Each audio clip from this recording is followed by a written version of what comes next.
ఆర్ఎండ్బిఎన్సీ మోహన్ నాయక్ నివాసంలో ఏసీబీ అధికారులు సోదాలు చేస్తున్నారు. మియాపూర్ సహా 11 ప్రాంతాల్లో తనిఖీలు కొనసాగుతున్నాయి.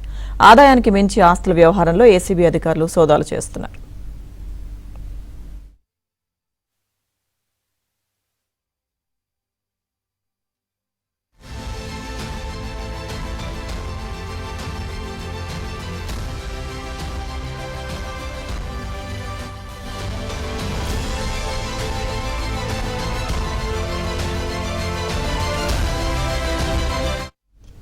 హఫీజ్పేట్లోని నివాసంలో 60 లక్షల నగదు, కీలక డాక్యుమెంట్లు గుర్తించారు. మోహన్ నాయక్ నివాసంలో బంగారు బిస్కెట్లు, ఆభరణాలు, భారీగా లిక్కర్ బాటిల్స్ లభ్యమయ్యాయి.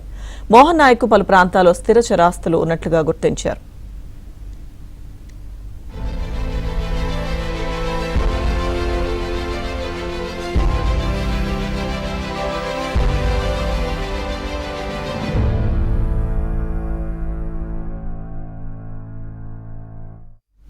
ఏసీబీ సోదాలపై మరింత సమాచారం మా ప్రతినిధి శశి అందిస్తారు.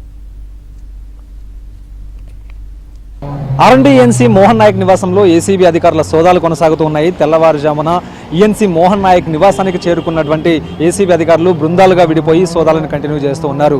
ప్రస్తుతం నేను చూపిస్తున్నటువంటి వసంత విల్లాస్లో ఈఎన్సీ మోహన్ నాయక్ నివాసం ఉంటూ ఉన్నారు. అది హఫీజ్పేట్లో ఉంటుంది.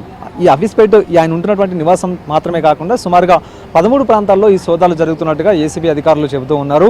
ఇప్పటి వరకు ఆయన ఇంట్లో చేసినటువంటి సోదాల్లో భాగంగా కీలకమైనటువంటి డాక్యుమెంట్లను స్వాధీనం చేసుకోవడంతో పాటు మరోవైపు పెద్ద ఎత్తున నగదు లభ్యమైనట్టుగా ఏసీబీ అధికారుల నుంచి మనకు అందుతున్నటువంటి సమాచారం. ఈ సోదాల సమయంలో సుమారుగా ఈఎన్సీ మోహన్ నాయక్ నివాసంలో 60 నుంచి 65 లక్షల నగదు పట్టుబడినట్టుగా తెలుస్తుంది. దీంతో పాటు బంగారం, ఆ తర్వాత ఇతరత్ర ఆభరణాలు సైతం ఏసీబీ అధికారులు స్వాధీనం చేసుకున్నారు. సుమారుగా బంగారు బిస్కెట్లతో పాటు ఇతర ఆభరణాలన్నీ కూడా కేజీన్నర వరకు విలువ ఉంటుందంటూ ఇప్పటికే ఏసీబీ అధికారులు చెబుతూ ఉన్నారు. ఇదే కాకుండా వివిధ ప్రాంతాల్లో ఆయనకు సంబంధించినటువంటి స్థిర చరాస్తులకు సంబంధించినటువంటి పత్రాలను కూడా ఏసీబీ అధికారులు స్వాధీనం చేసుకున్నారు. హైదరాబాద్తో పాటు నిజామాబాద్ లాంటి ప్రాంతాల్లో కూడా ఆయనకు భూములు ఉన్నట్టుగా ఇప్పటికే ఏసీబీ అధికారులు గుర్తించారు. సో అందుకు సంబంధించినటువంటి పత్రాలను కూడా స్వాధీనం చేసుకున్నారు. ఇప్పటి వరకు పట్టుబడినటువంటి ఈ మొత్తం అక్రమాస్తులను లెక్క పెడితే మాత్రం కోట్లలో ఉంటుంది విలువ అంటూ ఇప్పటికే ఏసీబీ అధికారులు చెబుతూ ఉన్నారు. సాయంత్రం వరకు కూడా ఈ సోదాలు కంటిన్యూ అయ్యేటటువంటి అవకాశం ఉంది. సో సాయంత్రం వరకు ఈ సోదాలు కొనసాగిన తర్వాత అప్పటి వరకు దొరికినటువంటి లభ్యమైనటువంటి ఆస్తులకు సంబంధించినటువంటి పత్రాలు కావచ్చు, ఇతరత్ర వివరాలను అంచనా వేసిన తర్వాత ఎంత మొత్తంలో మోహన్ నాయక్ అక్రమాస్తులను కూడబెట్టారు అనేటటువంటి అంశాల గురించి ఒక క్లారిటీ వచ్చే అవకాశం అయితే కనిపిస్తుంది. సో గతంలో ఈయన సుమారుగా 28 సంవత్సరాలుగా ఆయన సర్వీస్లో ఉన్నారు.